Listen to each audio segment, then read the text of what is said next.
जमीन गई चकबंदी में, मर्द गए नसबंदी में, या फिर सिंहासन खाली करो कि जनता आती है। ये इमरजेंसी के बाद के चुनावों में जनता पार्टी के वो ऐतिहासिक नारे थे जिन्होंने स्वतंत्र भारत को उसकी पहली गैर कांग्रेसी सरकार दी। नारे, नेता, नीति, राजनीति, न जाने ये क्या खिचड़ी है। इसे समझने के लिए ना तो हमारे पास समय होता है और ना ही इच्छा, क्योंकि हमें तो यही लगता है कि इस रोज रोज की राजनीति में क्या रखा है। But here is the catch, आप पॉलिटिक्स को भले ही इग्नोर कर दें, लेकिन पॉलिटिक्स आपको अफेक्ट ना करे ऐसा हो ही नहीं सकता। तो फिर 60 वर्ड्स की न्यूज पढ़कर अपने पॉलिटिकल व्यूज डिसाइड किए जाएं या किसी रैंडम इन्फ्लुएंसर के एक्सप्लेनर्स देखकर वोट डालें, ना तो ये सोर्सेस सही हैं और ना ही भरोसे खिलाए। अधिकतर तो ये किसी ना किसी प्रोपेगेंडा फैक्ट्री के मजदूर ही होते हैं। हम लोग इन नारों को शोर समझकर भुला देते हैं, लेकिन यही नारे कई बार चुनाव की जीत या हार तय करते हैं। वो कहते हैं ना, लोकतंत्र के 4 हैं प्यारे, वोट, जुलूस, झंडे और नारे। इन 4 प्यारों में नारे ही वो कड़ी हैं जिससे आप देश की सोशो पॉलिटिकल रियलिटीज को बड़ी सरलता से समझ सकते हैं। तो चलिए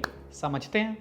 अब की बार 400 पार। 2024 के लोकसभा चुनाव में भाजपा के नेतृत्व वाली एनडीए का ये नारा आप सबको याद होगा। पॉलिटिकल एनालिस्ट्स का कहना था कि मोदी जी की बीजेपी इस नारे से देश में लंबे समय से अटके बड़े बड़े रिफॉर्म्स के लिए जनता का साथ मांग रही थी। लेकिन लाल किताब लहराते विपक्ष ने इस नारे को ऐसा मोड़ा कि लोगों को अब की बार 400 पार में संविधान बदलने और आरक्षण का अंत करने वाली तानाशाही दिखने लगी। हार्ड रिफॉर्म्स के लिए 400 पार की मांग करने वाली पार्टी को 240 सीटें और गठबंधन की सरकार देकर जनता ने कह दिया कि जो जैसा चल रहा है चलने दीजिए। ऐसे ही अभी आप में से कई लोगों ने कास्ट सेंसस की न्यूज सुनकर हैरानी की होगी, भला अचानक से ये बात जात पर कैसे आ गई। लेकिन विपक्ष के युवा नेता राहुल गांधी तो कब से नारा लगा रहे हैं, जितनी आबादी उतना हक। इस नारे से आपको हर वो इशू समझ आएगा जो राहुल गांधी उठा रहे हैं, फिर चाहे वो 50% के रिजर्वेशन कैप को हटाने और प्राइवेट सेक्टर में रिजर्वेशंस लाने की मांग हो, या बात बात पर संसद में मोदी सरकार में मंत्रियों और अधिकारियों की जात पूछना। तो मैंने लिस्ट निकाली मिस इंडिया की, मैंने कहा भैया इसमें तो होगा, मतलब एक दलित महिला तो होगी, एक आदिवासी महिला तो होगी ना दलित है, ना आदिवासी, ना ओबीसी, कोई नहीं।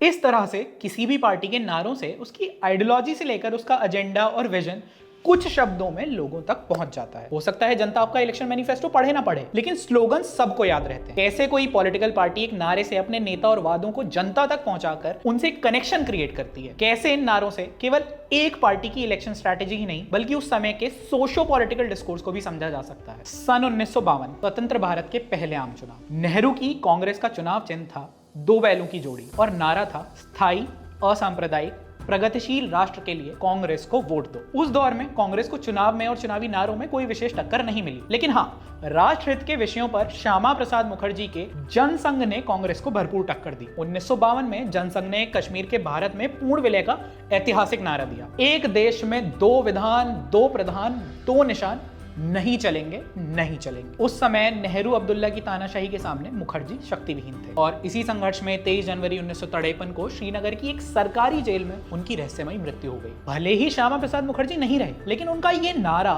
जनसंघ और फिर भाजपा के मन मस्तिष्क में एक लक्ष्य की तरह स्थापित हो गया। उन्हें यह स्मरण रहा कि जहां हुए बलिदान मुखर्जी, वह कश्मीर हमारा है। स्वतंत्रता के 7 दशक बाद जब भाजपा सरकार में आई तो उन्होंने आर्टिकल 370 को एब्रोगेट करके मुखर्जी के इस नारे को क्रियान्वित करके इतिहास रच दिया। और मोदी जी ने श्यामा प्रसाद मुखर्जी के बलिदान को सच्ची श्रद्धांजलि देने का काम धारा 370 को हटाकर। This very much tells you how powerful slogans are. 1950 के दशक में 2 जनरल इलेक्शंस हुए। चुनाव और नैरेटिव दोनों में ही कांग्रेस का वर्चस्व रहा। 1962 के चुनावों में भी कांग्रेस की एक तरफा जीत हुई। सोशलिज्म से प्रभावित नेहरू जी का फॉरेन पॉलिसी डॉक्ट्रिन था कम्युनिस्ट देशों के साथ गहरी मित्रता। उन दिनों के कम्युनिस्ट चाइना के पक्ष में नेहरू जी ने एक नारा दिया था, हिंदी चीनी भाई भाई। लेकिन कुछ समय बाद ही अक्टूबर 1962 में चीन ने भारत पर आक्रमण कर दिया। ऐसे में विपक्ष ने भी एक नारा दिया, वारे नेहरू तेरी मौज, घर में हमला बाहर फौज। ऐसा इसलिए क्योंकि नेहरू जी ने उस समय भारतीय सेना को यूएन पीस कीपिंग ऑपरेशंस के लिए भेजा हुआ था। चीन के हमले के बाद नेहरू कभी सही से उभर ही नहीं पाए। 1962 के आम चुनावों से जुलाई 1963 तक 10 बाईपोल्स हुए और कांग्रेस केवल 4 सीटें जीत पाई। अगस्त 1964 में नेहरू सरकार को अपना पहला नो कॉन्फिडेंस मोशन फेस करना पड़ा और फिर 27 मई 1964 को नेहरू जी का दिल का दौरा पड़ने से अकस्मात मृत्यु हो गई। 1964 में लाल बहादुर शास्त्री देश के प्रधानमंत्री बने और विरासत में उन्हें मिली नेहरू एडमिनिस्ट्रेशन की legacy problem, food shortages, record high inflation और सोशल अनरेस्ट। इसी बीच अगस्त 1965 में पाकिस्तान ने भारत पर हमला कर दिया और ऐसी विपरीत परिस्थिति में देश को संबल दिया प्रधानमंत्री शास्त्री जी के एक और नारे ने, जय जवान जय किसान। दो नारे मैं समझता हूं कि आज हमारे देश के लिए जरूरी है, एक जय जवान और एक जय किसान।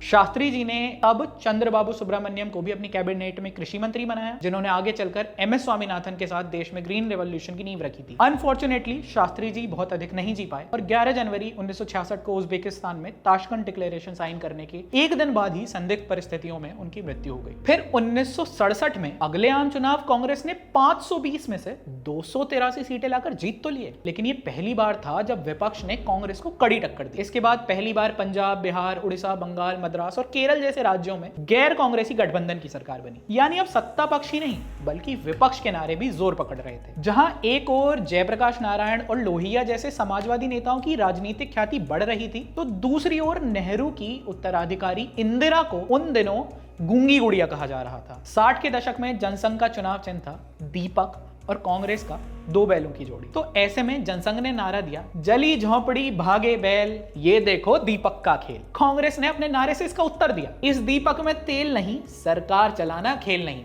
एक और नारा भरपूर चला, जनसंघ को वोट दो, बीड़ी पीना छोड़ दो। बीड़ी में तंबाकू है, कांग्रेस वाला डाकू है। यहाँ जनसंघ के इस नारे ने एक तीर से दो शिकार किए, बीड़ी, तंबाकू और कांग्रेस।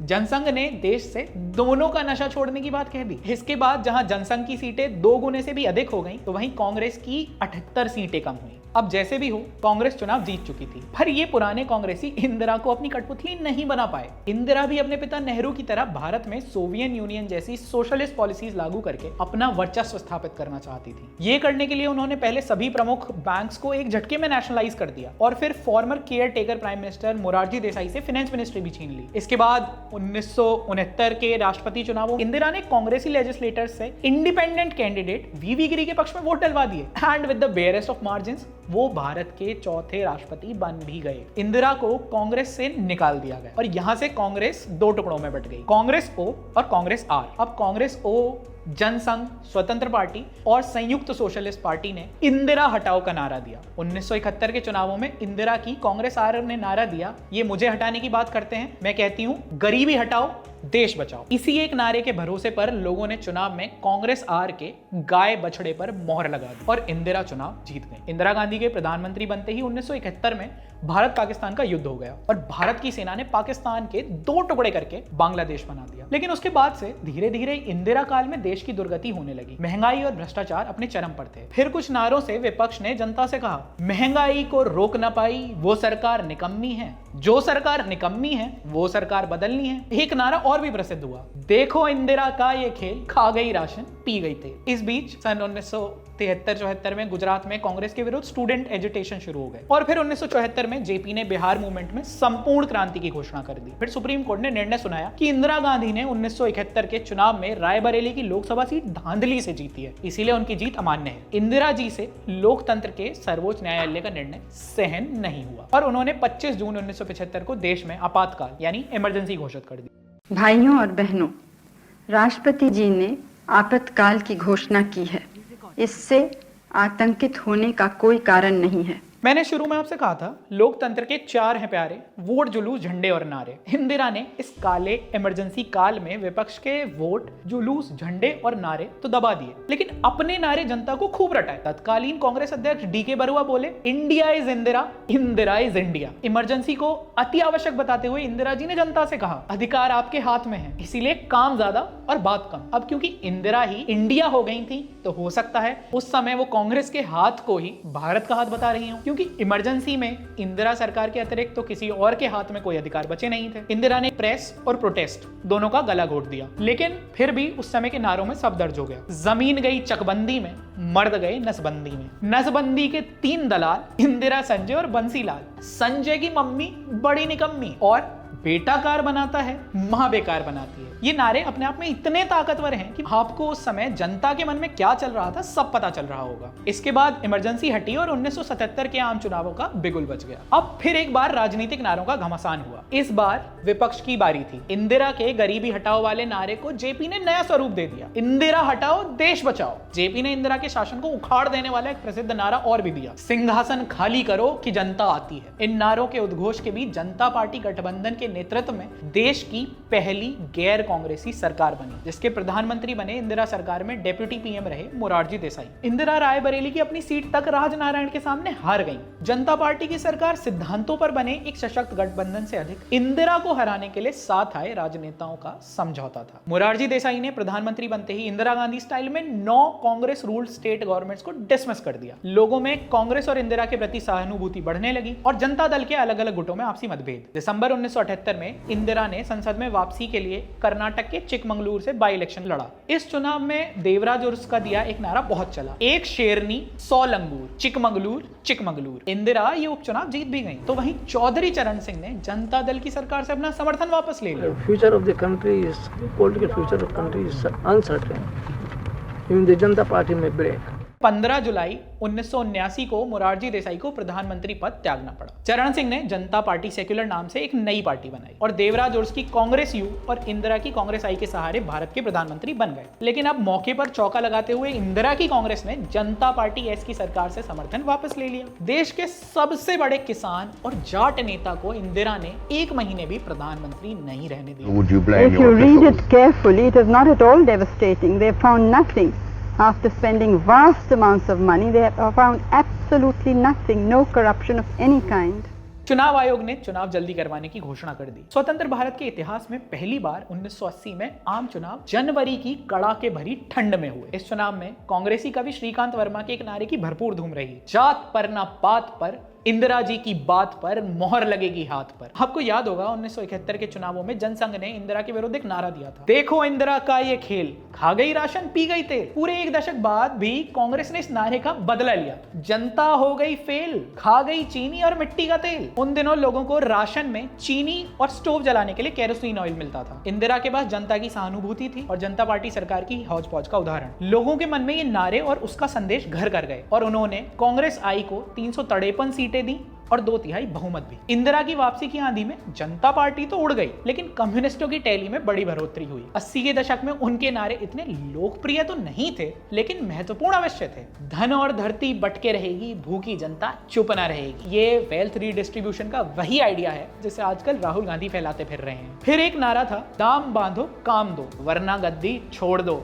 एक ओर जहां कम्युनिस्टों का उदय हो रहा था, तो वहीं दूसरी ओर जनता पार्टी टूटकर बिखर रही थी। अप्रैल 1980 में बनी भारतीय जनता पार्टी, जिसका निशान था कमल का फूल और झंडे में जनसंघ के राष्ट्रवादी विचारों का केसरी रंग और जनता पार्टी की लेगेसी क्लेम करने के लिए हलधर किसान के पीछे का हरा रंग। अब इंदिरा गांधी ने सरकार में आते ही 9 स्टेट्स में नॉन कांग्रेस गवर्नमेंट्स की असेंबलीज को डिसॉल्व कर दिया। उसके बाद हुए चुनावों में जनता पार्टी की असफलता को इंदिरा के पक्ष में मोड़ने में उनके बेटे संजय गांधी का बड़ा रोल था। लेकिन फिर 23 जून 1980 को दिल्ली के सफदरजंग एयरपोर्ट पर एक प्लेन क्रैश में इंदिरा के राजनीतिक उत्तराधिकारी संजय गांधी की केवल 33 वर्ष की आयु में मृत्यु हो गई। अब संजय की जगह ली इंदिरा गांधी के दूसरे बेटे राजीव गांधी ने। पर संजय की अचानक मृत्यु के बाद इंदिरा कभी उभर ही नहीं पाई। पंजाब में भिंडरावाले का खालिस्तान आंदोलन इंदिरा के गले की फांस बन गया था। इंदिरा ने ऑपरेशन ब्लू स्टार से भिंडरावाले को तो खत्म कर दिया, लेकिन उसकी काली परछाई इंदिरा के अंत का भी कारण बनी। 1984 के चुनावों का सबसे लोकप्रिय और प्रबल नारा एक ही था, जब तक सूरज चांद रहेगा इंदिरा तेरा नाम रहेगा। इन चुनावों में राजीव गांधी की कांग्रेस को 514 में से 404 सीटें मिली थी। ये स्वतंत्र भारत के इतिहास में अब तक का पहला और अकेला अवसर था जब किसी पार्टी को लोकसभा में 400 पार सीटें मिली। अधिकतर लोगों के लिए इतनी बड़ी बहुमत का कारण एक ही था, इंदिरा गांधी के मर्डर के बाद राजीव के प्रति सिंपैथी वे। लेकिन अगर आप उस समय के राजनीतिक नारों में निहित संदेशों को समझेंगे तो आपको एक बिल्कुल अलग वास्तविकता दिखाई देगी। कांग्रेस ने चुनावों में पहली बार प्रोफेशनल एड एजेंसीज के थ्रू अपनी नेशनलिस्ट मैसेजिंग बहुत ही क्लियर रखी। कांग्रेस ने जनता से कहा कि पूरे देश में सेपरेटिस्ट और रीजनलिस्ट मूवमेंट अपने चरम पर हैं और इनके सामने केवल कांग्रेस ही एक ऐसी पार्टी है जो भारत की अखंडता और एकजुटता के लिए खड़ी है। 1984 में कांग्रेस का एक प्रमुख नारा यह भी था कि राजीव गांधी का ऐलान नहीं बनेगा खालिस्तान। आप स्वयं सोचिए, ये वो समय था जब पंजाब में खालिस्तानी आतंकवादी निर्दोष हिंदुओं को मार रहे थे, असम में बांग्लादेशी घुसपैठिए घुस रहे थे, तमिलनाडु के मीनाक्षीपुरम में कई सौ दलित हिंदुओं का इस्लाम में धर्मांतरण कर दिया गया था। ऐसे समय में हिंदुओं को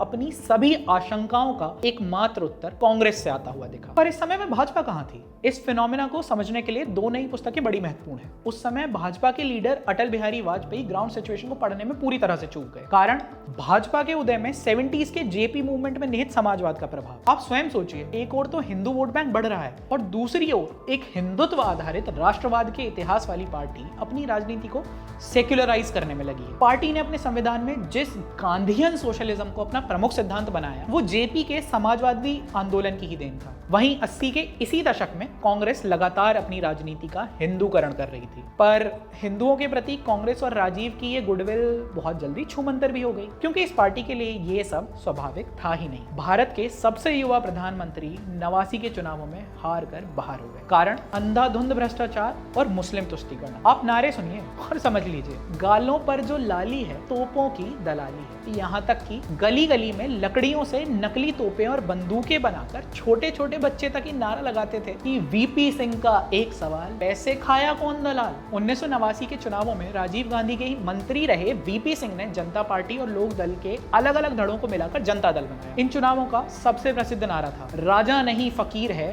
भारत की तकदीर है। ये नारे जनता के मन को भी भा गए और वीपी सिंह भारत के प्रधानमंत्री बने और देवीलाल उनके डेप्यूटी। कि मैं विधि द्वारा स्थापित भारत के संविधान के प्रति सच्ची श्रद्धा और निष्ठा रखूंगा।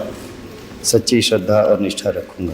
ईश्वर की शपथ लेता हूँ कि मैं विधि द्वारा स्थापित भारत के संविधान के प्रति सच्ची श्रद्धा और निष्ठा रखूंगा। इन चुनावों तक आते आते भाजपा ने भी लाल कृष्ण आडवाणी के नेतृत्व में हिंदुत्व की राह पकड़ ली और 85 सीटें लाकर एक बढ़िया वापसी की। वैसे इस दशक में कुछ नारे ऐसे भी थे जो सफल तो नहीं हुए लेकिन बहुत चले, जैसे चलेगा मजदूर उड़ेगी धूल, ना बचेगा हाथ ना रहेगा फूल, या फिर लाल किले पर लाल निशान मांग रहा है हिंदुस्तान। 80-90 का दशक आते आते पूरे भारत में जाति आधारित पार्टियों की राजनीति भी बहुत महत्वपूर्ण हो गई। काशीराम ने उत्तर प्रदेश की धरती से दलित राजनीति को राष्ट्रीय स्तर पर बहुत ही प्रासंगिक बना दिया। 1973 में उन्होंने बामसेफ बनाया, फिर 81 में बना DS4 और उसी से 1984 में निकली बहुजन समाज पार्टी। ये ऐसी पार्टी थी जो शुरू से ही अपने एग्रेसिव और कन्फ्रंटेशनल स्लोगन्स के लिए जानी जाती थी। अपने वोटिंग बेस को आधार बनाकर उन्होंने नारा दिया, ठाकुर ब्राह्मण बनिया छोड़ बाकी सब हैं DS4। 1983 में काशीराम ने दिल्ली के आसपास के 7 जिलों में दलितों के बीच साइकिल से एक यात्रा की और उनकी इस यात्रा से एक नारा निकला, तिलक तराजू और तलवार इनको मारो जूते चार। फिर बसपा के और भी कई नारे आए, जैसे वोट हमारा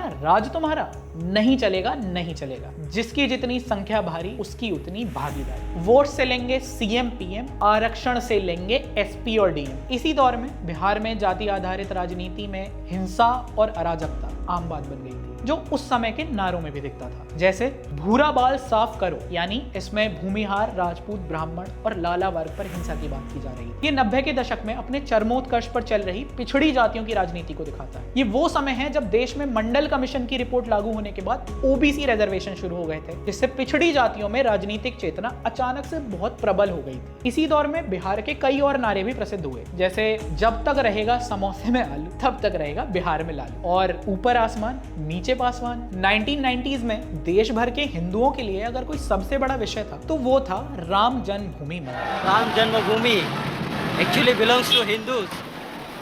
It's all Hindu only. We are all Hindu and we are supporter of Hindu.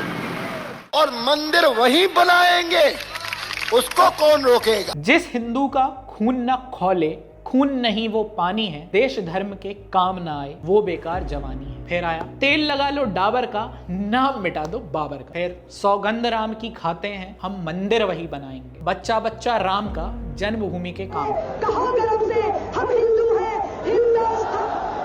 90 के दशक की राजनीति को जाति और धर्म की राजनीति के द्वंद्व के रूप में भी देखा जा सकता है और इस दौर के नारों में भी वही झलकता है। अगर इंसान ही नहीं रहेगा, इंसान नहीं रहेगा तो मंदिर में घंटी कौन बजाएगा या कौन बजाएगा? बाबरी विध्वंस के बाद जब सपा बसपा का गठबंधन हुआ तो उन्होंने एक नारा दिया, मिले मुलायम काशीराम, हवा में उड़ गए जय श्री राम। विदाउट डाउट ये एक ब्लास्फेमस नारा था जिसे सपा बसपा के समर्थक हिंदुओं ने ही लोकप्रिय बनाया था। लेकिन क्या आपको पता है ये घटिया नारा दिया किसने था? इटावा से बसपा के एक नेता खादिम अब्बास ने। बाद में जब भाजपा सत्ता में आई तो उसने इस नारे का उत्तर दिया, मिट गए मुलायम काशीराम, सदा रहेंगे प्रभु श्री राम। 90 के दौर की राजनीतिक अस्थिरता का अंत हुआ अटल बिहारी वाजपेयी की एक पूर्णकालिक सरकार में, और इसी संदर्भ में 1996 और 98 के चुनाव में भाजपा ने नारा दिया, सबको देखा बारी बारी, अब की बारी अटल बिहारी। अटल जी की सरकार में जब 2004 में अर्ली इलेक्शंस अनाउंस किए गए तब भाजपा का नारा था, इंडिया शाइनिंग। बढ़ने के लिए राहें इतनी रोशन कभी ना थी,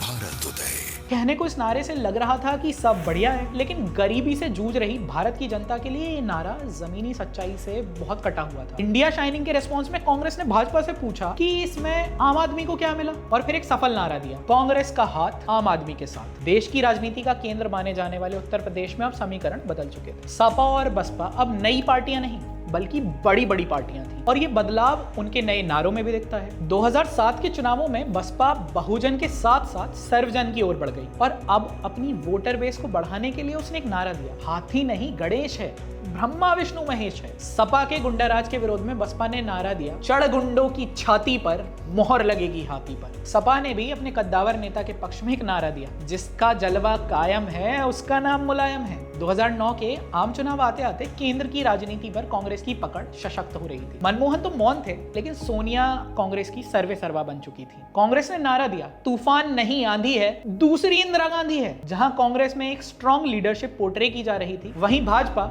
उसी पुरानी लीडरशिप के साथ मजबूत नेता, निर्णायक सरकार जैसा नारा दे रही थी, जो लोगों के बीच चला ही नहीं। पर इसके बाद कांग्रेस सरकार के दूसरे कार्यकाल में घोटाले, भ्रष्टाचार, महंगाई और आतंकी हमलों के कारण एक स्ट्रॉन्ग एंटी इनकम्बेंसी बन गई, जिसका लाभ उठाने के लिए भाजपा बिल्कुल तैयार थी। कांग्रेस के लेम डक प्राइम मिनिस्टर के सामने भाजपा के अब तक के सबसे शक्तिशाली और लोकप्रिय नेता खड़े थे। भाजपा के नारे सीधे, सरल और स्पष्ट थे, जैसे अब की बार मोदी सरकार, सबका साथ सबका विकास, अच्छे दिन आने वाले हैं, हम मोदी जी को लाने वाले हैं। इन नारों में एक पॉजिटिव चेंज का प्रॉमिस था। Modi wave came and the rest is history. 2019 में कांग्रेस ने अपने नारों में एक नेगेटिव कैंपेन चलाया। उन्होंने जनता से कहा कि चौकीदार चोर है, लेकिन जनता को इस पर कोई भरोसा नहीं था, और सीटें कम होने की जगह मोदी की भाजपा का बहुमत पहले से भी बड़ा हो गया। 2024 के चुनावी नारों के बारे में आपको वीडियो के शुरू में मैं बता ही चुका हूं। वैसे इन चुनावों में भाजपा को जो झटका लगा उसे न्यूट्रलाइज करने में महाराष्ट्र जैसे महत्वपूर्ण चुनावी राज्य में भाजपा